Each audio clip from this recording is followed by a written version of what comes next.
Ang kwento ni Tomby. Ang kwentong ito ay hango sa totoong buhay. Mula ito sa isa nating tagapakinig. Naitago na lang natin sa pangalang Chris. Walang eksaktong taon. Siyudad ng Maynila. Naninirahan sa siyudad ng Maynila itong si Chris. Tubong sikihor ang binata. Lumaki sa angka ng mga manggagamot. Sa murang edad, namulat sa kakaibang gawain ng mga magulang. Nakasanayan na din ng binata ang mga taong araw-araw pumupunta upang magpagamot. Pangkaraniwan na din kay Chris ang mga kasong kagaya ng paglalaro ng engkanto o panggagambala ng mga elemento. At ang pinakagusto nitong panoorin sa tuwing nanggagamot ang ama, ang pagtanggal nito ng sumpa ng kulam gamit ang batong ibinigay ng elemento. Unang nakita ni Chris ang ama na ginamit ito noong siya ay 8 taong gulang pa lamang. Kinuha ng ama ang bato ng kalikasan. Inilabas ng ama ang bato ng kalikasan. Inilublob sa isang baso ng tubig. Matapos ay pinainom niya ito sa pasyente. At habang ginagawa yun, nag-uusal naman ng mga dasal si Mang Elias. Naupo ang paslit sa tabi ng ama. Pinanood nitong mabuti ang ginagawa. Tinandaan din ito ang mga orasyong ginamit ni Mang Elias. Matapos yun, pinahawakan nito sa pasyente ang batong hawak at tinanong kung ano ang pangalan. Sa pagkakataong ito, nangisay ang katawan ng pasyente at bigla itong sumigaw. "Walang hiya ka, manggagamot. Pakawalan mo ko dito." Sigaw ng nilalang. Mukhang hindi ko na kailangang magtanong kung sino ka. Gusto ko lang malaman kung ano ang dahilan mo sa pagtatanim ng sakit sa katawan ng babaeng ito. Tanong ni Mang Elias. Paano kung ayaw kong sabihin? Tugon ng nakasapi. Ayos lang. Madali akong kausap. Wika ng matanda. Sabay ihip ng dasal sa batong hawak ng pasyente. Napahiyaw ng malakas ang nakasanib na tila sinusunog ito ng buhay. Hindi kita titigilan hanggat hindi ka sumasagot ng maayos. Ano ang dahilan mo? Muling tanong na matanda. Inggit. Naiinggit sa taong ito ang nagpagawa sa akin. Binayaran lang ako para gawin ito sa kanya. Kung meron kang dapat parusahan, manggagamot, hindi ako yon. Tugon ng nakasanib. Ibinaling ni Mang Elias ang atensyon sa mga kasama ng pasyente. Ano ba ang dapat kainggitan ng tao sa kasama niyo? Tanong na matanda. Napag-alaman itong isa palang mayamang negosyante ang pasyente. Marami sa mga kapitbahay nito ang hindi makapaniwala sa naging kapalaran. Kaya naman kinainggitan ito ng marami. Ngunit alam na matandang hindi yon sapat na dahilan para gawan siya ng masama. Muling nagtanong ang matanda sa nakasanib. Bakit mo itinuloy ang pangkukulam? Gayong alam mong napakababaw na dahilan ang ibinigay sa'yo. Dahil sa pera. Kailangan kong pakainin ang mga anak ko. At ito lang ang paraan para mairaos ko sila sa pagkagutom. tugon ng nakasanib. Patuloy lamang nanonood si Chris sa ginagawa ng ama. Dahil bago sa kanya ang pamamaraang ginagamit nito. Ilang sandali pa nagkaroon ng katahimikan. Patuloy lamang na nakatitig sa pasyente ang matanda. Maya-maya muli itong nagsalita. Palalampasin kita ngayon. Pero tanggalin mo ang lahat ng ibinigay mong sakit sa babaeng ito. Wika ng matanda. Sumunod naman ang mangkukulam sa pag-aakalang makakaligtas sa ginawa. Nang matapos na ito ay kinuha ni Mang Tiago ang bato sa kamay ng pasyente. Ngunit nag-usal ng pangkitil sa daliri. Pasensya na, pero hindi ako naniniwala sa dahilan mo. Walang mangkukulam na magbubunyag ng kanyang pagkatao. Wika ni Mang Elias, sabay gilit sa leeg ng pasyente. Maya-maya ay nangisay na ito hanggang sa tuluyan itong nawala ng malay. Ligtas na ang pasyenteng ito. Patay na din ang mangkukulam na naglagay ng sakit sa kanya. Muling wika ng matanda. Matapos ang gamutan ay nagpaalam na ang pasyente. Kapansin-pansin ang malaking pagbabago nito. Tanda ni Chris na halos hindi na makakilos ang babae ng dinala sa kanilang tahanan. Ngunit nang gamutin ito ng ama, parang hindi ito nagkaroon ng kahit anong karamdaman. Ito ang naging dahilan kung bakit pinag-aralan ng binata ang ganong pamamaraan. Ngunit hindi lamang ito ang itinuro sa kanya ng ama.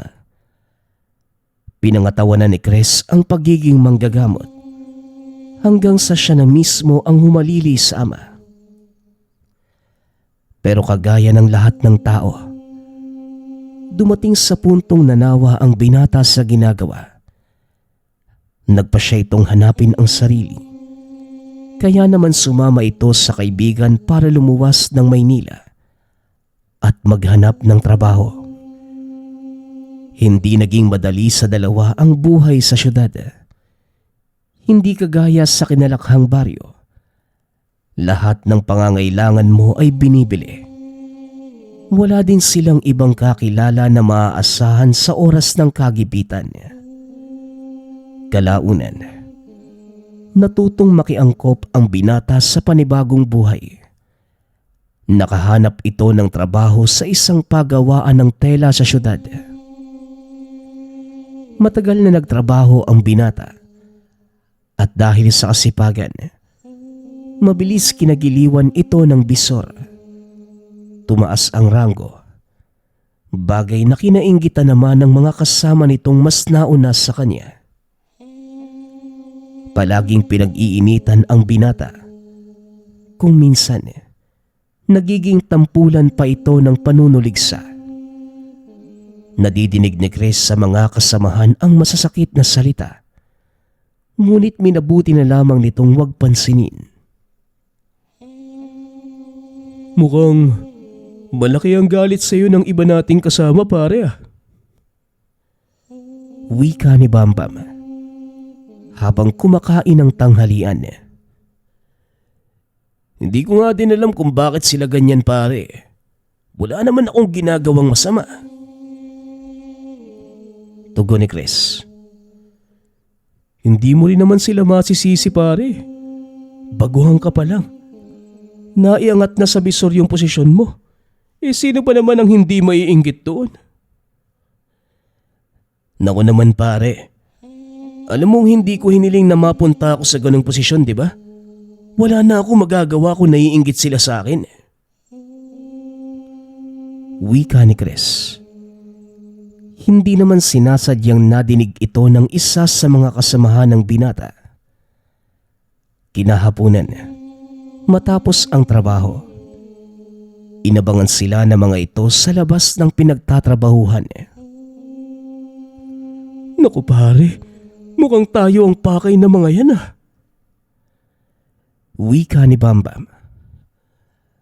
Huwag mo silang pansinin, pare. Parang hindi ka naman nasanay sa mga yan. Tugon ni Chris. Patuloy na naglakad ang mga ito hanggang sa makalapit sila sa pangkat na mga kasamahan sa trabaho. Ibang klase ka din talagang probinsyano ka eh. Ang lakas ng loob mong sabihin na naiinggit kami sa'yo. Baka nakakalimutan mong dayo ka lang dito. Wika ng isa sa mga kasamahan niya. Natawagin na lang natin sa pangalang Romel. Pasensya ka na, Romel. Pero wala akong sinasabing ganyan. Sa ayaw ko ng gulo. Nandito ako para magtrabaho. Tara na, Bambam. Tugon ni Chris. Ngunit muli itong hinarang ni Romel. Naririndi na ang tenga ko sa mga nadidinig ko tungkol sa iyo eh. Alam mo ba, ako ang dapat na nasa posisyon mo ngayon eh. Pero wala eh. Masyado kang mapapel. Wika ni Romel. Naglabas ito ng patalim. Itinutok sa leeg ng binata. Romel, maghunos dili ka. Hindi naman kailangang umabot sa ganito eh. Magkakasama tayo sa trabaho. Tugon ni Chris habang hawak ang kamay ni Romel. Tumahimik ka dahil ayoko nang marinig ang boses mo o makita pa yung pagmumukha mo dito. Alam mo, wala naman akong ginagawa sa'yo, Romel eh. Hindi ko alam kung bakit galit na galit ka sa akin. Kung hindi ka naiinggit, bakit ganyan ka kung umasta? Ibaba mo na yung kutsilyo mo kung ayaw mong pagsisihan ng mga susunod na mangyayari. Kung ako sa'yo, Romel, makikinig ako sa sinasabi ni Chris. Wala namang idudulot na kabutihan tong ginagawa mo eh. Ikaw pa ang mapapasama. Sabat ni Bambam. Ngunit sadyang matigas ang ulo ni Romel. Buo ang loob nitong patayin si Chris na mga sandaling yon. Akmang sasaksakin na sana nito ang binata nang mapatingala ito sa malaking punong nasa likod ni Chris. Nanlaki ang mga mata. Nabitawan ang hawak na patalim. Dahan-dahan itong umatras habang patuloy na nakatitig sa malaking puno. Hindi na nito namamalayang nasa gitna na siya ng kalsada at isang rumaragasang truck ang bumangga kay Romel, dahilan ng agaran nitong pagkamatay. Lingid sa kalaman ng lahat na may nakasunod na elemento sa binata. Ito ang gabay na lambana ng ama. Isa sa mga kakayahan nito ay gumawa ng ilusyon. Ang nakita ni Romel na mga sandaling yon, isang malaking nilalang. Maitim at namumula ang mga mata. Habang nagkakagulo ang mga tao, dali-dali namang umalis sa lugar si Bambam at Chris. Oh Chris, ano na ngayon yung gagawin natin pare? Hindi na tayo pwedeng bumalik sa pagawaan. Wika ni Bambam. Sa mga nangyari, siguradong lalo tayong pag-iinitan ng mga kasamahan ni Romel. Mas mabuti pang umalis na lang tayo dito. Tugon ni Chris. May kakilala ako sa Santa Mesa. Baka sakaling pwede niya tayong matulungan makapaganap ng trabaho doon. Mungkahi ni Bambam. Kinabukasan ay lumakad ang dalawa papunta ng Santa Mesa, sa siyudad ng Maynila. Pinuntahan ni Bambam ang kakilala at hindi naman sila tinanggihan. Tamang-tama ang dating niyo. Nangangailangan kami ng karagdagang tauhan. Mananghalian na muna tayo at sasamahan ko kayo kay boss. Wika ng kakilala ni Bambam Natawagin na lang natin sa pangalang Fred. Tubong sikihor din ito. Medyo matagal nang nasa Maynila. Kaya naman marami-rami na din ang naging kakilala. Maraming salamat, Fred, ha. Wala na kasi kaming ibang malapitan eh. Nagkaroon ng problema sa pinapasukan namin, kaya napilitan kami umalis. Ayos lang yan. Siya nga pala, ano ba talaga nangyari? Nabanggit mo kanina na may namatay. Oo pare, ito kasing kasama ko eh. Kinainggitan ng mga katrabaho namin. Masyado kasing masipag, kaya itinaas ng amo namin ang posisyon. Ayun, may talangkang nainggit. Kaya naman hinatak siya pababa. Kaso lang matindi yung kapit nitong kaibigan ko. Kaya napabitaw ang talangka at nabundol ng truck. Tumawa ng malakas si Fred sa kwento ni Bambam. Ito lang ang tatandaan niyo mga pare. Dito sa Santa Mesa, may iisang patakaran lang ang amo ko. Gawin mo lang ang inuutos niya at siya na ang bahala sa'yo. Ano namang klaseng trabaho ang papasukin namin? Maya-maya, malalaman niyo. O siya, kumain na muna tayo. Matapos kumain, lumakad na ang mga ito papunta sa amo ni Fred. Nasa pugad ng squatter ang lugar, kaya medyo nagduda na si Chris. Tinapik nito sa kamay si Bambam at kinausap. Parang hindi maganda ang kutob ko dito pare. Tignan mo tong lugar na to oh. Wika ni Chris. Ano ka ba naman pare? Ganito talaga dito sa Maynila. Dikit-dikit yung mga kabahayan. Kaya hindi mo kaagad nakikita kung saan ka pupunta. Isa pa, magtiwala lang tayo kay Fred. Alam niya ang lugar na to. Tugon ni Bambam. Nadinig naman ni Fred ang usapan ng dalawa. Kaya naman nilingon niya ito. Kung nagdadalawang isip kayong pumunta, wag na lang tayong tumuloy. Kasi baka mapahiya lang ako sa amo ko. Wika ni Fred.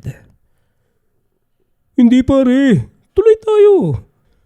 Bago lang kasi dito si Chris, kaya hindi talaga maiiwasang magduda.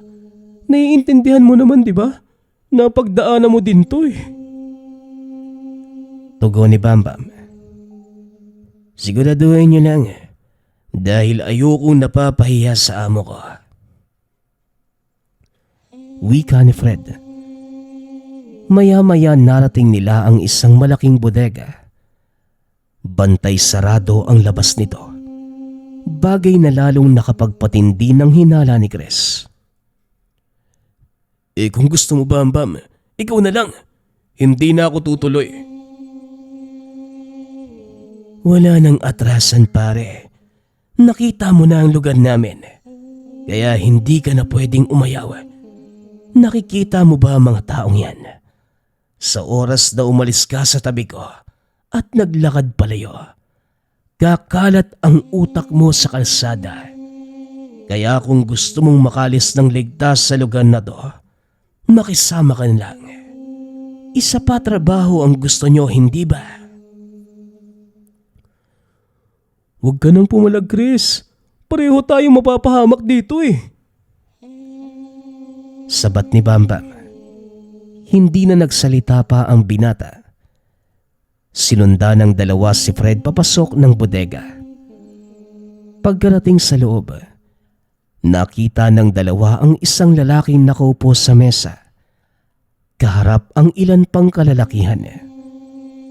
Nang mapansin itong paparating si Fred, kaagad na pinaalis ang mga kausap.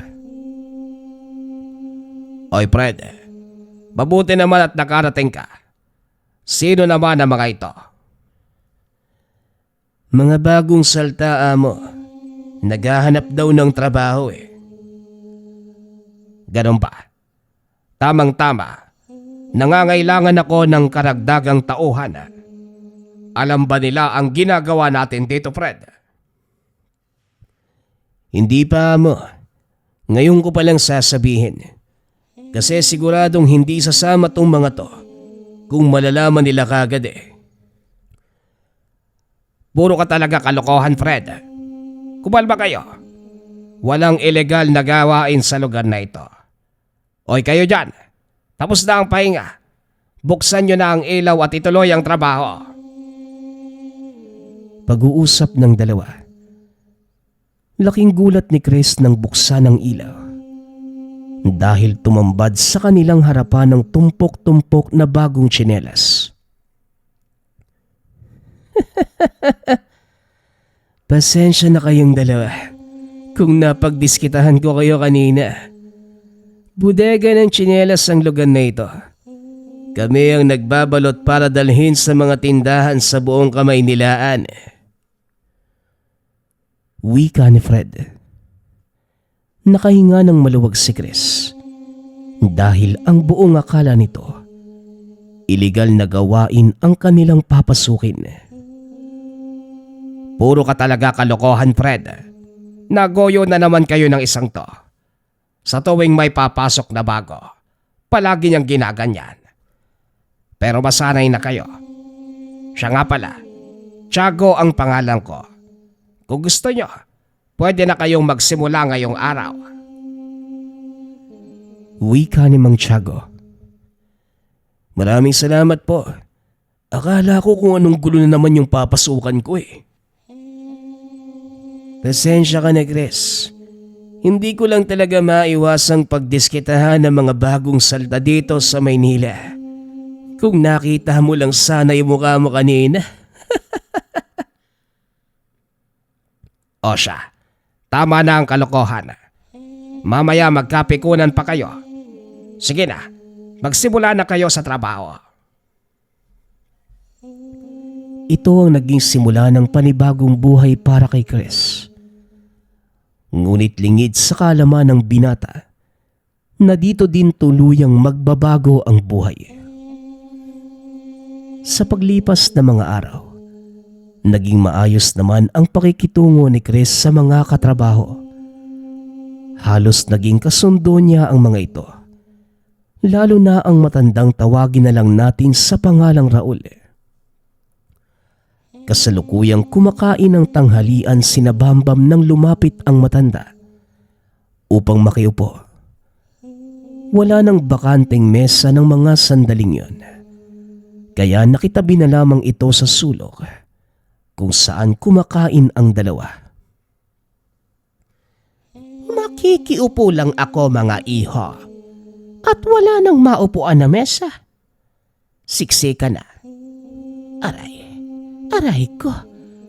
Ay nako, iba na talaga pag tumatanda ka ano. Marami ka nang nararamdamang sakit sa katawan. Wika ng matanda. Inalalayan naman ito ni Chris na makaupo sa lapag. Sige lang po, Manong. Maupo lang po kayo. Saka bakit pa po pala kayo nagtatrabaho dito? Sa edad nyong yan di ba dapat nagpapahinga na kayo? Tanong ng binata. Wala akong magagawa, iho. Wala na din kasi akong kasama sa buhay. Mag-isa na lamang ako. Hindi ko na alam kung nasa na mga anak ko. Nagsipag-asawa na sila at bumuo ng sari-sariling buhay. Wika ni Mang Raul. Napubuntong hininga si Chris sa nadinig. Alam nito ang nararamdaman ng matanda dahil yun din ang nangyari sa mga magulang bago tuluyang mapayapa. Nagsipag-asawa ang mga kapatid ni Chris at naiwan ang dalawang matanda. Dahil nakababatang kapatid, siya ang naiwan upang alagaan ang mga ito. Alam ko po ang ibig niyong sabihin, Tatang. Siya nga pala, Cristo ang pangalan ko. Pagpapakilala ng binata. Tawagin mo na lang akong Raul. Saan nga pala kayo nakatira dito sa Maynila? Mabuti naman at nakahanap kayo ng matinong matutuluyan. Yan nga din po ang inaalala namin, Manong eh. Kasi wala po kaming matutuluyan. Pansamantala kaming nanirahan sa kaibigan nitong si Bambam eh. Nahihiya na nga ako. Kung gusto mo, doon kayo manirahan sa bahay. Ako lang mag-isa doon at huwag niyong alalahanin ang upa. Libre ko kayong patitirahin doon. Wika ng matanda. Natuwa si Chris sa sinabi nito dahil medyo malaki na din ang nagagastos nila sa pananatili sa bahay ni Fred. O sige po, Manong, kakausapin na lang namin si Fred. Sigurado namang maiintindihan niya kung sakaling magpaalam kami. Tugon ni Chris.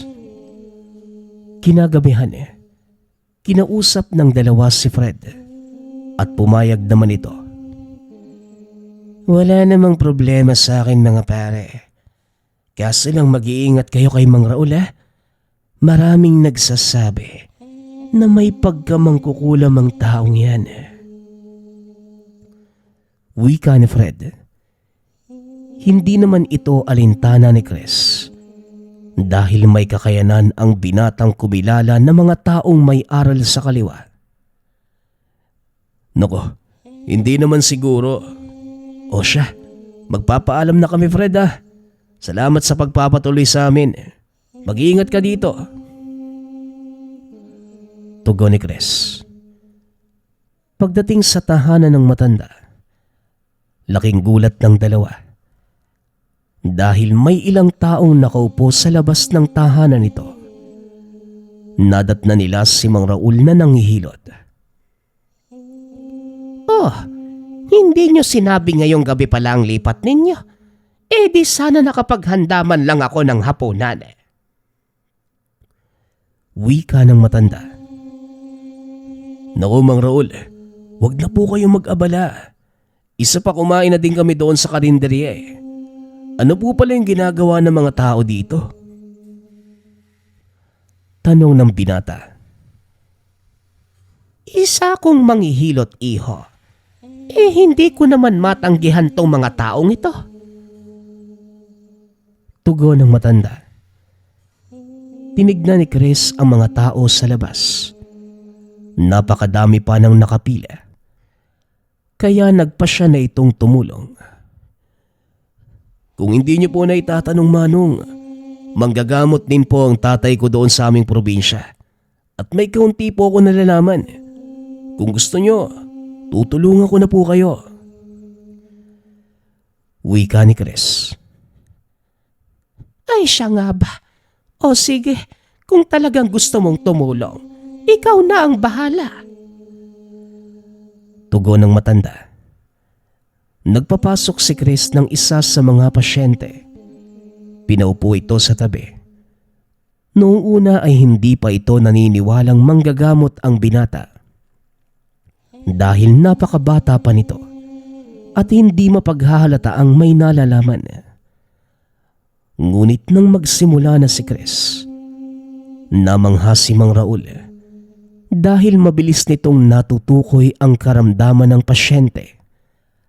Maging ang mga ito ay hindi din makapaniwala na napupunto ni Chris ang kanilang mga sakit. Hanggang sa dumako sila sa pinakahuling pasyente. Siya na ang huli sa ating pila. Kung gusto mo, ikaw na ang gumamot sa kanya. Wika ni Mang Raul. Tinignan ni Chris ang pasyente. Napagtantong paralisado ang katawan nito mula bewang pababa. Ayon din sa mga kaanak, 2 taon na itong hindi nakakapaglakad at bigla na lamang bumagsak ang katawan nang hindi namamalayan. Wala ding nakitang sakit ang mga dalubhasa nang ipasuri nila ito. Kaya sa loob ng 2 taong yun, nagpapabalik-balik sila kay Mang Raul sa pag-asang gumaling pa ang padre de pamilya. Pakiusap, kung may magagawa po kayo, tulungan ninyo ang tatay ko. Masyado pang bata ang mga kapatid ko at hindi namin kakayanin ni nanay na mamuhay nang wala siya. Wika ng anak ng pasyente. Natawagin na lang natin sa pangalang ina. Hindi ako nangangako, pero titignan ko ang magagawa ko. Tugon ni Chris. Hinawakan ito ang magkabilang pulso ng pasyente at naramdaman ang kakaibang presensya. Sinabi niyong 2 taon na ang nakakalipas nang mangyari ito sa kanya. Tanong ni Chris. Opo, tama po kayo. Mang Raul, maaari ba kitang makausap ng sarili ng sandali?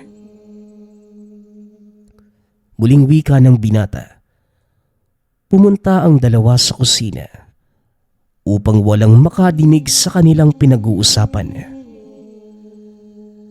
Alam ko na ang sasabihin mo at kung tama ang hinala ko, hindi ka basta-bastang manggagamot. Kinulam ang taong yan. Hindi ko lang masabi sa kanila dahil taliwas sa kanilang paniniwala ang nangyayari sa ama. Tanging sa hilot lamang sila naniniwala. Wika ni Mang Raul. Tama po kayo, Manong Kulam nga ang dahilan ng pagkakasakit ng taong yan. Mas mabuti nang hindi malaman ng pamilya. Dahil siguradong tatanggi sila sa proseso ng panggagamot kapag pinalam pa natin. Tugon ni Chris. May alam ka bang pamamaraan para magamot ang taong yan nang hindi nalalaman ng mga kamag-anak niya? Ako na po ang bahala, Manong. Ipaubaya mo na sa akin ang isang yan. Wika ni Chris. Nagpa siya ang binatang mapag-isa. Nag-usal ito ng orasyon sa sarili, maging sa bato ng kalikasan na pamana sa kanya ng ama. Ngunit habang ginagawa niya ito, biglang nagsalita ang gabay ng ama. Sigurado ka ba na gusto mong ipakilala ang sarili mo sa lugar na ito? Tanong ng nilalang. Wala naman akong pagpipilian, kaibigan May nangangailangan ng tulong ko at hindi ko ito maaaring tanggihan Tugon ng binata. Ikaw ang bahala. Tawagin mo lang ako kung kinakailangan. Muling wika ng gabay. Maya-maya pa tinawag na ito ni Mang Raul para isagawa ang panggagamot sa pasyente. Iho, sigurado ka bang kaya mong pagalingin ang pasyente? Tanong na matanda. Manood lang po kayo, Manong. Matapos ay sinabihan nito si Mang Raul na aliwin ang asawa ng pasyente dahil alam niyang ito ang unang tututol sa gagawing proseso. Kinausap naman ng binata ang dalagang anak ng pasyente. Ina ang pangalan mo, hindi ba? Kaya kong pagalingin ang tatay mo, pero kailangan niyong manalig sa akin. Wika ng binata. Gawin mo ang nararapat. Desperado na kaming gumaling si tatay. Tugon ng dalaga. Hiningi din ito ang permiso ng pasyente at pumayag naman ito. Wala kang dapat alalahanin. Makakatulog lang ang tatay mo at wala siyang mararamdamang sakit. Kung may madidinig mang kayong sigaw o nagsasalita, huwag niyong pansinin dahil hindi siya ang gumagawa nun. Pagpapaliwanag ng binata. Hinayaang magsimula sa proseso ang binata. Inusalan nito ng dasal ang bato ng kalikasan at hinipan, kagaya ng ginawa ng ama. Inilublob niya ito sa isang basong tubig at pinainom sa pasyente. Matapos yun, kinuha niya ito at pinahawakan sa pasyente. Matapos nitong mag-usal ng mga dasal, biglang nawalan ito ng malay. Dahil bago kay ina ang proseso, ipinaliwanag ito ng binata. Nawala na ng malay ang tatay mo. Ang ibig sabihin lang, nakatulog na siya. Huwag kang mag-alala dahil wala nang masamang mangyayari sa kanya. Wika ni Chris. Hindi nito sinabing pansamantala niyang inalis ang kaluluwa ng pasyente sa katawan. Dahil alam niyang hindi na ito kapanipaniwala para kay ina. Ilang sandali pa, muling nagkamalay ang pasyente. Sa pagkakataong yun, tinignan ito ng diretso si Chris. Ngumiti ng nakakaloko. Iniikot ang tingin sa paligid. Tumingin ka sa akin. May itatanong ako sa'yo. Wika ng binata. Marahang lumingon ng pasyente at ngumiti ng nakakaloko sa kanya.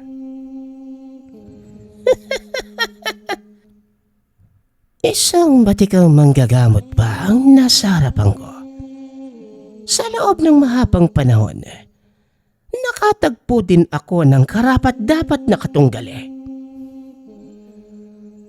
Tugon ng nakasanib.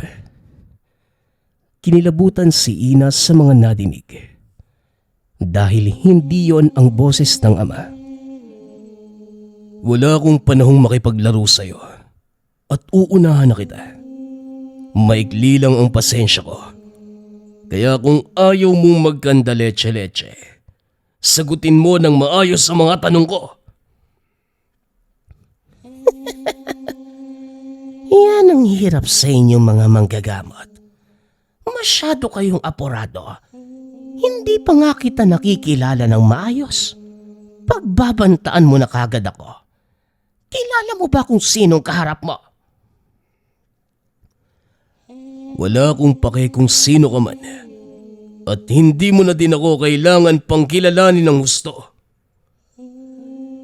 Wika ng binata. Sabay diin sa pagkakahawak sa kamay nito. Napasigaw ng malakas ang pasyente. Dahilan para makuha ang atensyon ng asawa nito. Dali-daling pumasok ang ginang. Ngunit kagad naman itong hinarang ni ina. Itinuloy ng binata ang panggagamot. Kahit alam nitong nagagalit na ang ginang. Ngayon, anong gagawin mo? Anumang oras ipapatigil na ng babaeng yan ang panggagamot mo? Sasabihin ko sa iyo, albularyo, hindi ikaw ang unang nakasagupa ko. Wika ng nakasanib. Alam ko, pero sisiguraduhin kung bago mangyari yon, napatay na kita. Ikaw ngayon ang tatanungin ko. Tatanggalin mo ba ang sakit ng taong ito o tutuluyan na lang kita? Kasi kahit anong gawin ko, siguradong gagaling ang taong ito. Ang pagpipili ang ibinigay ko ay para lamang sa iyo. Wika ni Chris. Tumawa ng malakas ang nakasanib. Muling nagsalita.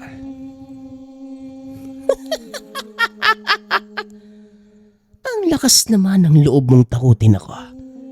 O sige, tignan natin ang magagawa mo. Binalaan na kita. Pero hindi ka nakinig.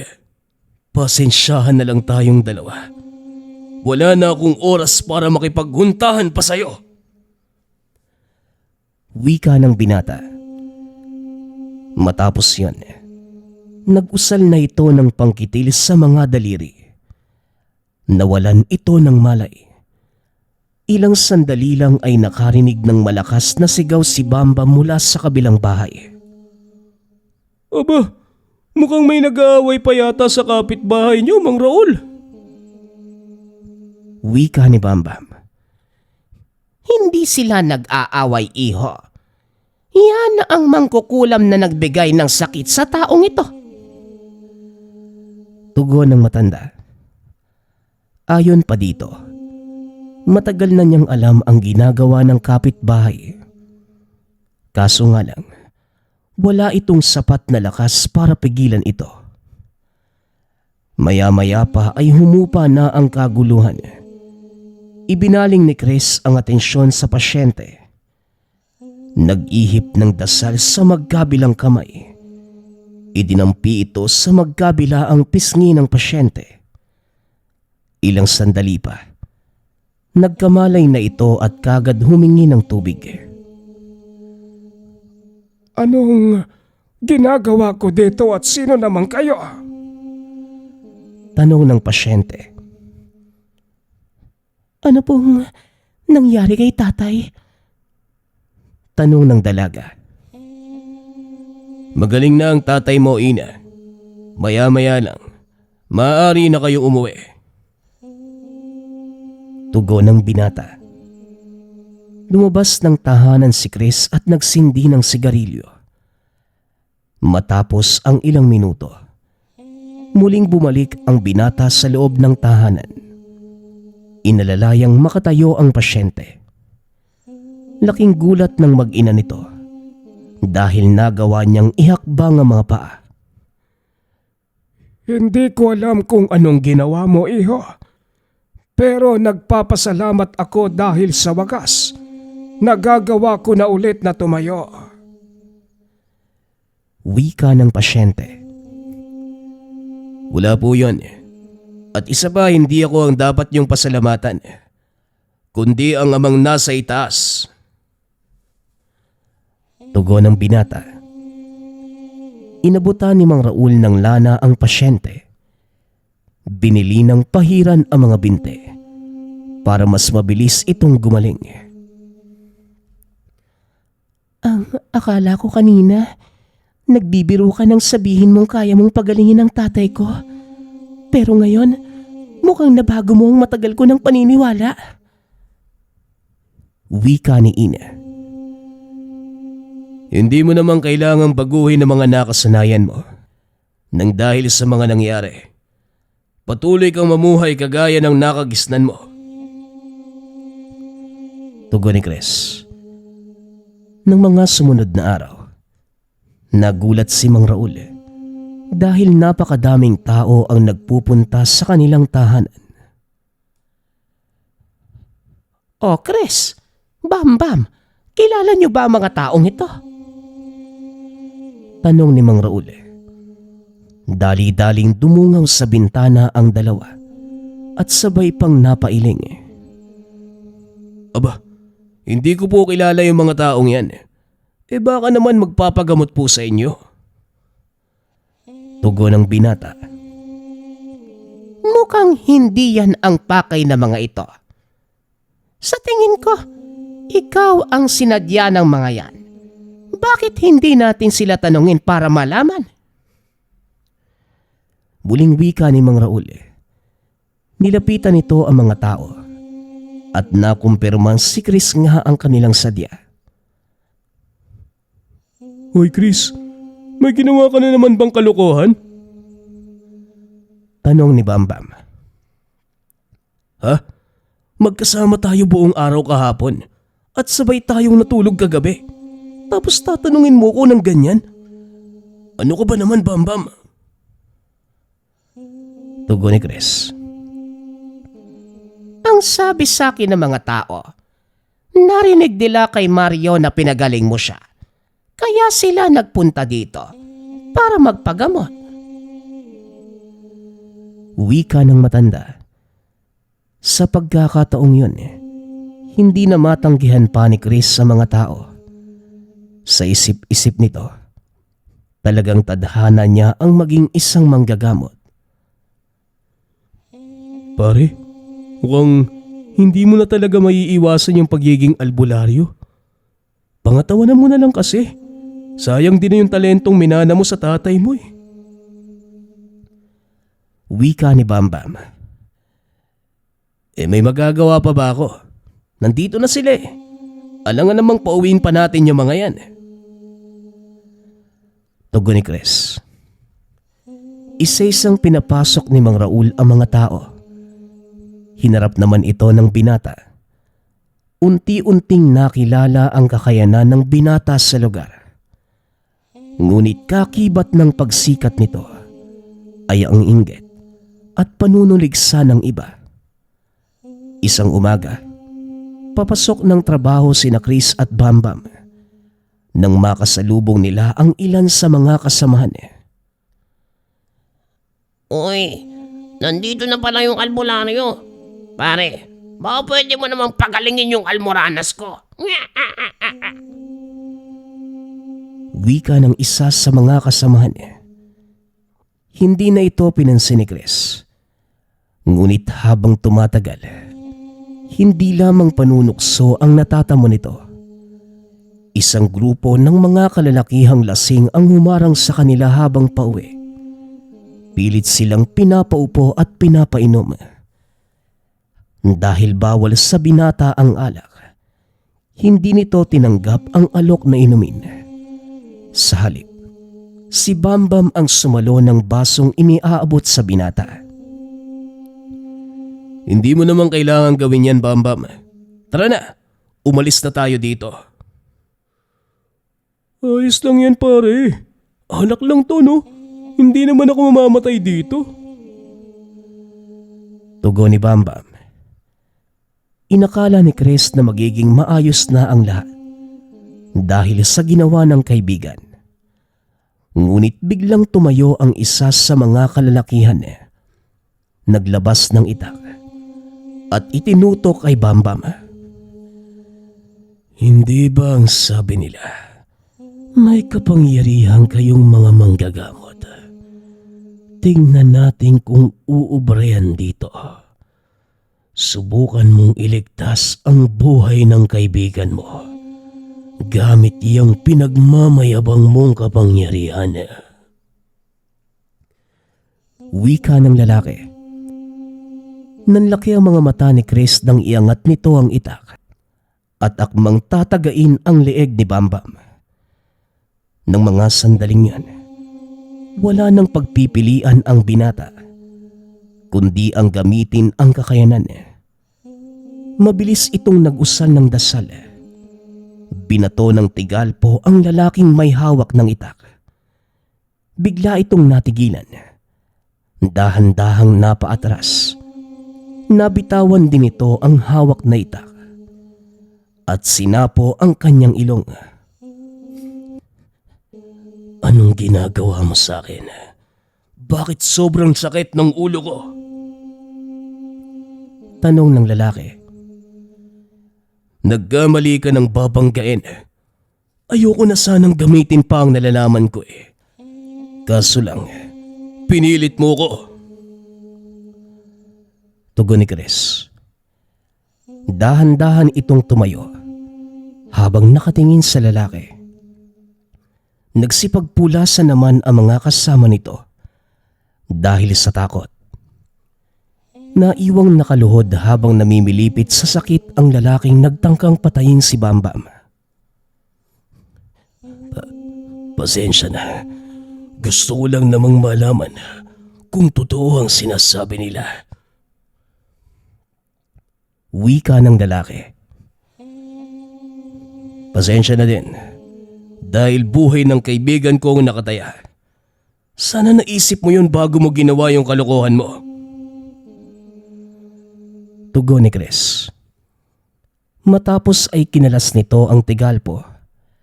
Inalalayang tumayo ang kaibigan. Ngunit lingid sa kalaman ng binata na dinampot ng lalaki ang itak at inambahan siyang tatagain. Mabuti na lang at napasigaw ang babaeng nagbabantay ng tindahan. Kaya napalingon ang binata at nagawa nitong saluhin ang itak. Talagang hindi kayo titigil? Pwes, ikaw ngayon na magiging ehemplo sa mga kagaya mo. Wika ni Chris. Ipinalaman nito sa kamay ang mutya. Pinagsusuntok ang lalaki. Sabay ihip ng dasal. Bigla itong nangisay at naglabasan ang dugo sa ilong, mata, tenga at bunganga nito. Matapos ay umalis na sa lugar sina Chris. Pagkarating sa tahanan, sinabi nito kay Mang Raul ang nangyari. Nako, paano ngayon yan? Delikado ang buhay mo, Chris. Iisipin ng mga taong pinatay mo yung lalaking yon gamit ang kulam. Hindi mo na lang sana pinatulan. Wika ni Mang Raul. Wala na po kong pagpipilian, Manong. Papatay nila si Bambam eh. Tugon ng binata. Umalis tayo dito. Sumama ka sa akin doon sa Quezon. Walang nakakakilala sa'yo sa probinsya ko. Kaya magiging ligtas ka doon. Mungkahi ng matanda. Nang gabi ding yun, umuslit ang mga ito papuntang probinsya.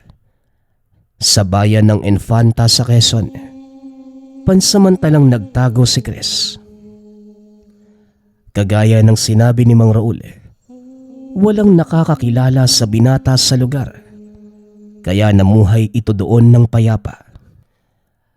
Muling nanggamot si Chris sa lugar na yon. Nanatili sa probinsya si Chris hanggang sa muli itong nakabalik sa Maynila. Sa tagal ng panahon ay tila nakalimutan na ng mga tao ang nangyari. Bumalik sa panggagamot ang binata at kagaya noon, marami pa din ang nagpapagamot sa kanya. Kalaunan, bumuo ng sariling pamilya si Chris, kasama si Ina. Nagkaroon ng 2 anak at piniling mamuhay ng payapa. Sa kasalukuyan, hindi malinaw kung nakatira pa din ba si Chris sa dati nitong tirahan. May ilang nakapagsabing lumipat ito ng ibang bayan, habang ang ilan naman nagsasabing bumalik na ito sa kinalakhang probinsya kasama ang mag-ina. Bagaman walang naging malinaw na wakas ang naging buhay ni Chris, isa lamang ang patuloy na alaala ng mga tao sa tuwing maririnig ang pangalan. Ito ang kabutihang ipinakita sa kanila ng binata. Hindi din naging malinaw kung may pinasahan ng kakayahan si Chris. Dahil maging si Mang Bambam, hindi na makausap ng maayos. Gawa ng nagkakandamali-mali na ito. Naging posible lamang ang pagbabahagi ng kwentong ito sa pamamagitan ng anak ng malapit na kakilala nila Chris. Ipinasa nito ang kwento tungkol sa binata na napamanahan ng bato ng kalikasan at gabay na lambana. Nagpapasalamat nga pala ako sa lahat ng sumusuporta sa ating channel. Nawa ay patuloy niyong suportahan at pakinggan ang ating mga kwento. Hanggang sa muling pakikinig. Paalam.